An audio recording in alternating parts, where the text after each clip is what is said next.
But let's talk about food. Let's talk about food and wrap up with food, because that was one of the first things you said your friends talked to you about with food supply. So if we make a list of countries with healthiest foods, okay, we looked this up yesterday. Japan would be at the top, and it would say what they eat the most, fish and tea.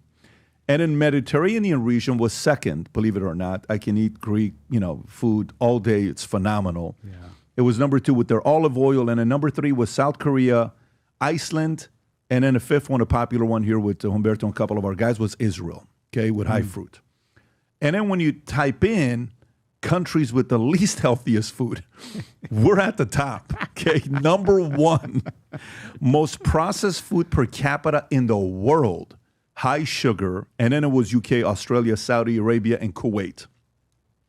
We're worse than Kuwait when it comes down to our food. We're worse than UK, Australia, everybody else. How do we get here, and why is that?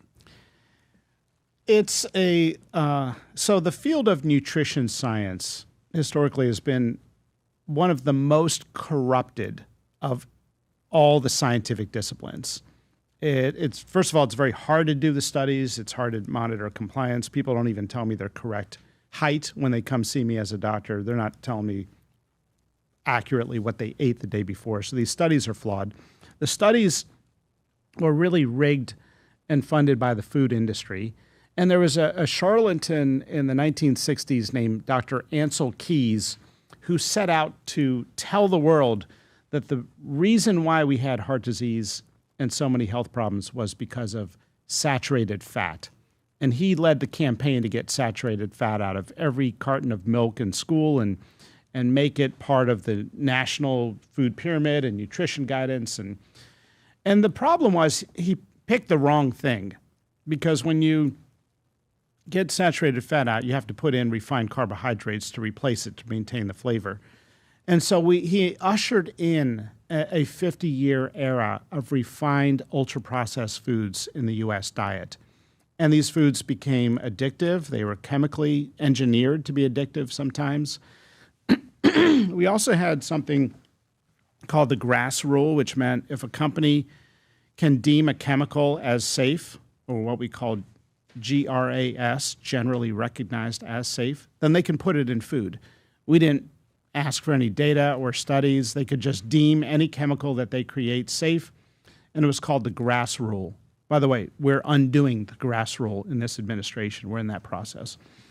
But we had the wrong information, and we're pounding these kids with things that raise their insulin levels to spikes never seen before in human history all day long.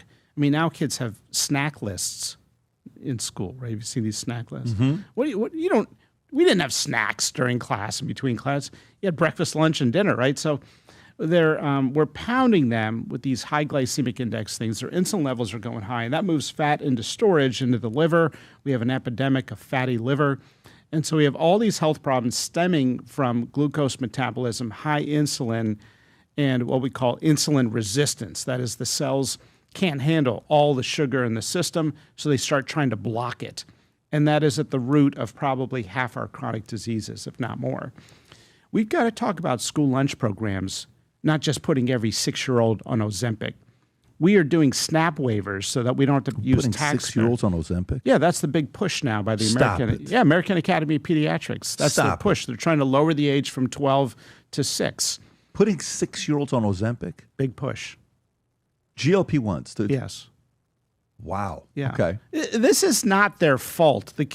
We want to blame the kids, but this is not a willpower problem. This is something adults have done to children by manipulating the food supply that's in front of them. And so you put these vibrant colors with artificial petroleum-based food dyes in ultra-processed foods that have chemicals designed to be addictive, and then you blame the kid for wanting more. There's a weird thing that some food does where you consume it and you're full, but you're still hungry. Your appetite's still there, and so you want more. And studies have even shown the vibrant colors on these cereals play with the developing mind of a child, and they want more. And so it's not rocket. This is not the riddle of the Sphinx. This is not rocket science. This is very obvious what's going on. So we took action to remove all petroleum-based food diets from the U.S. food supply. We're rewriting the food pyramid. We're ending the 50-year war on saturated fat. We're talking about the types of grains, the grains with fiber and that come from good soil are healthier. Why do I have patients with chronic abdominal pain that we do everything we can in Western medicine, nothing works, then they go to Europe for a year for a study abroad program, and they're cured. What do? They just ate the food in Europe. So we are... Such an easy fix to do. But again, going back to lobbyists, okay, just for the grain, the agricultural industry, in the amount of money they spend on lobbying, I think in 2024, 2023 was $177 million. How do you fight that? It goes back to the same thing. The same thing. It's a big force. Thankfully,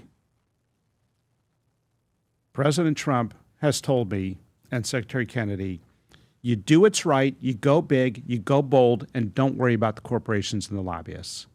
We've never had that freedom in government to talk so openly about this. If I were in a prior administration, I'd have 50 text messages after this interview saying, oh, how dare you offend this lobby and that lobby. No, the president has told us, go big, do what's right, and go bold, and don't worry about them. And so we're rewriting the food pyramid. It'll come out soon. It's going to be a game changer. The SNAP waivers now it's the first ever where we're allowing states to not use taxpayer dollars for the foods that we deem bad for kids. We're seeing a renaissance in school lunch programs. We are now talking about natural light exposure. We're talking about the quality of sleep and circadian rhythms in children. We're talking about why do kids have attention deficit disorder? Why are they on antidepressants? Not just give them more and give them the next level.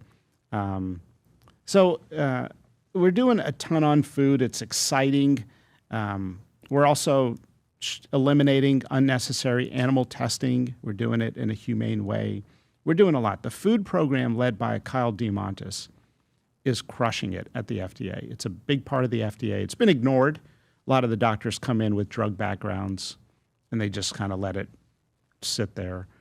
We've got a ton of reforms that are coming out, and we work closely with USDA and Brooke Rollins. That's great. You know, yesterday we're having a conversation with a couple of our friends, and one of our guys says it was harder to quit.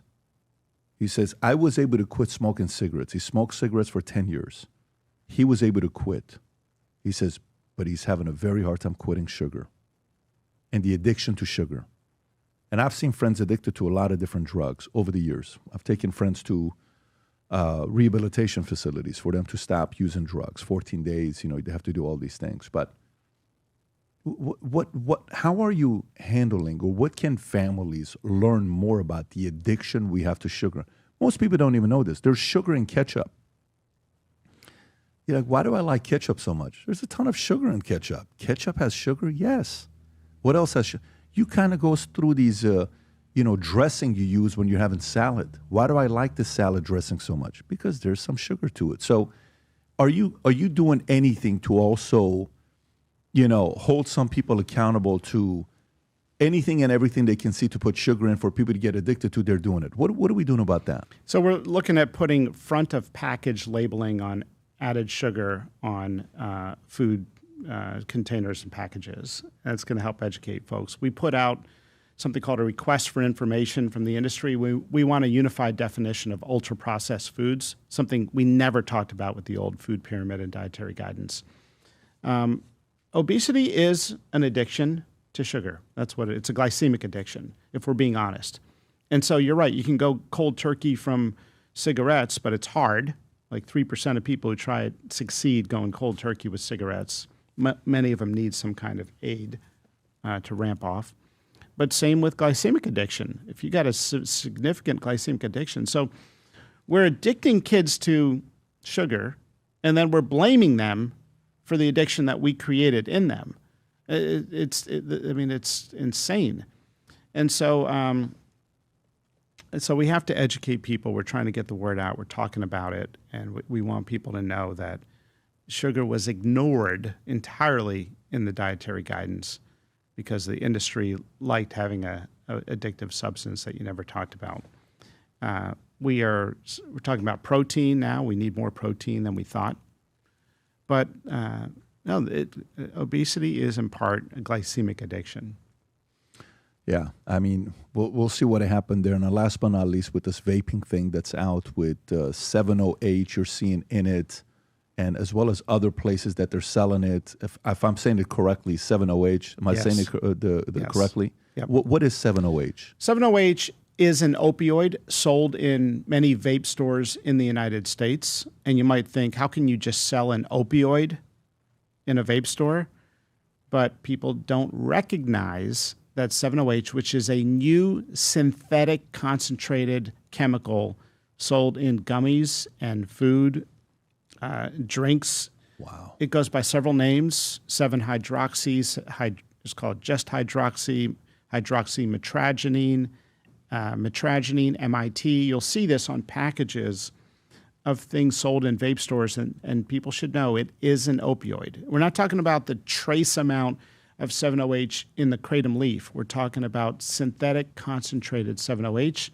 Parents need to educate their kids that this is an opioid and you don't want to touch the stuff. Is it true that it is 13 times stronger than morphine in its effects? It binds to the opioid mu receptor 13 times more tightly than morphine.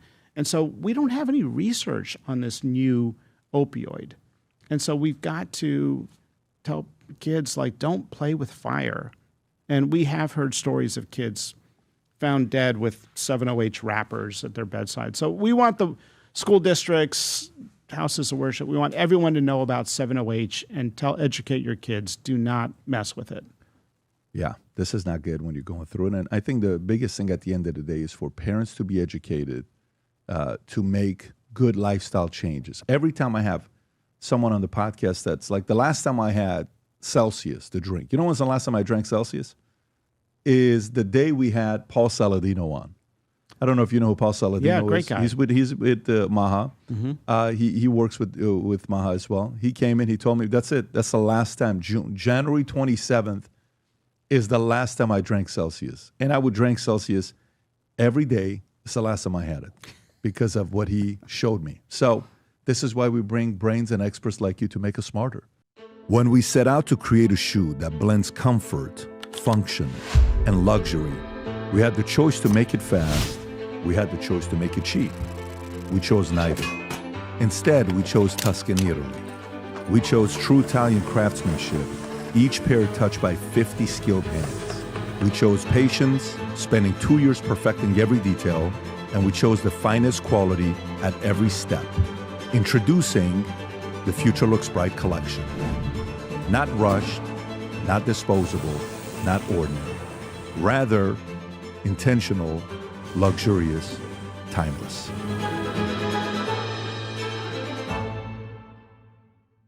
If you enjoyed this video, you want to watch more videos like this, click here. And if you want to watch the entire podcast, click here.